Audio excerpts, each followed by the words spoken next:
Partnership में जब profit होता है तो उसे बांटा कैसे जाता है? ये सवाल सुनने में तो बड़ा आसान लगता है, पर है नहीं।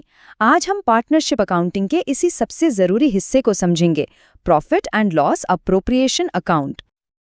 तो आज हम क्या क्या देखने वाले हैं? सबसे पहले हम लाभ के बंटवारे की असल समस्या को समझेंगे। फिर देखेंगे कि P&L अप्रोप्रिएशन अकाउंट क्या होता है, इसे बनाने के नियम क्या हैं, जानेंगे कि एग्जाम में कौन सी आम गलतियां होती हैं और आखिर में एक फाइनल चेकलिस्ट से सब कुछ रिवाइज करेंगे।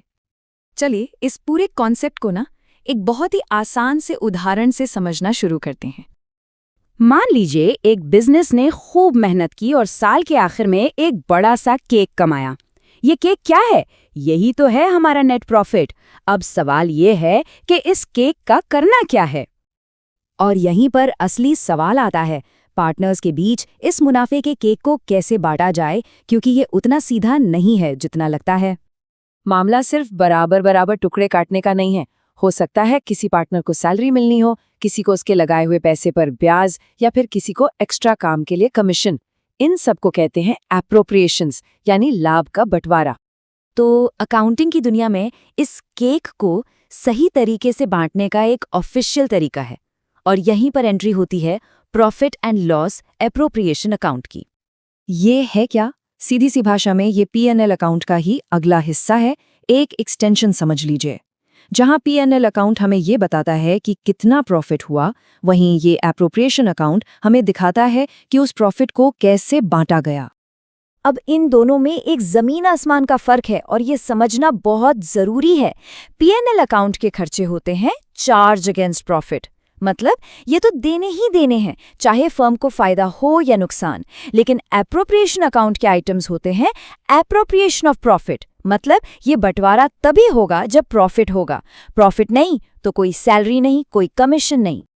चलिए अब देखते हैं कि ये अकाउंट असल में दिखता कैसा है और बनता कैसा है। ये रहा इसका स्टैंडर्ड फॉर्मेट। बहुत सिंपल है। क्रेडिट साइड यानी दाईं तरफ हम शुरुआत करते हैं P&L अकाउंट से आए नेट प्रॉफिट से। अब आते हैं डेबिट साइड पर। यहाँ वो सब कुछ आता है जो हम प्रॉफिट में से पार्टनर्स को दे रहे हैं, जैसे उनकी कैपिटल पर इंटरेस्ट, किसी पार्टनर की सैलरी, कमीशन वगैरह। और आखिर में जो बैलेंस बच जाता है वही है असली बांटने वाला प्रॉफिट। लेकिन ये सब बंटवारा किस हिसाब से होगा? इसका जवाब सिर्फ एक दस्तावेज में है, पार्टनरशिप डीड। ये पार्टनर्स के बीच का संविधान है। अगर डीड में लिखा है सैलरी देनी है तो देंगे, नहीं लिखा तो नहीं देंगे।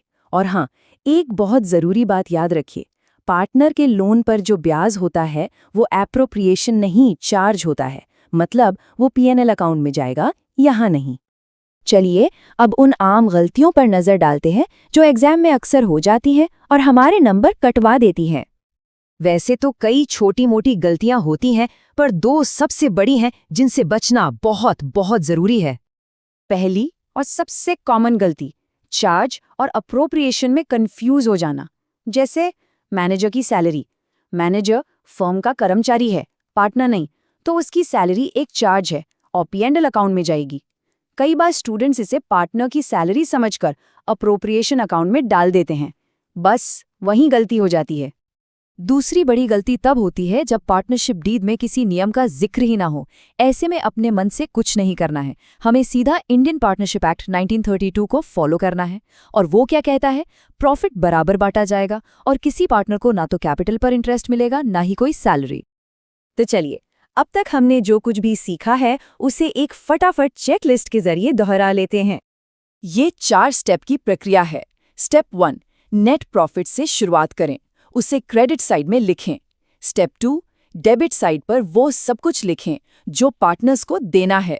स्टेप 3, अगर इंटरेस्ट ऑन ड्राइंग्स है तो उसे क्रेडिट साइड में जोड़ें।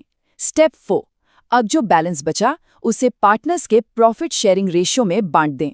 बस इतना ही है। तो प्रॉफिट तो बट गया, लेकिन अब सवाल ये उठता है कि ये जो पैसा पार्टनर्स को मिला या उन्होंने जो पैसा निकाला, इसका पूरा हिसाब किताब कहाँ रखा जाता है? यहीं से कहानी आगे बढ़ती है पार्टनर्स के कैपिटल अकाउंट्स की तरफ, लेकिन उस पर बात करेंगे अगली बार।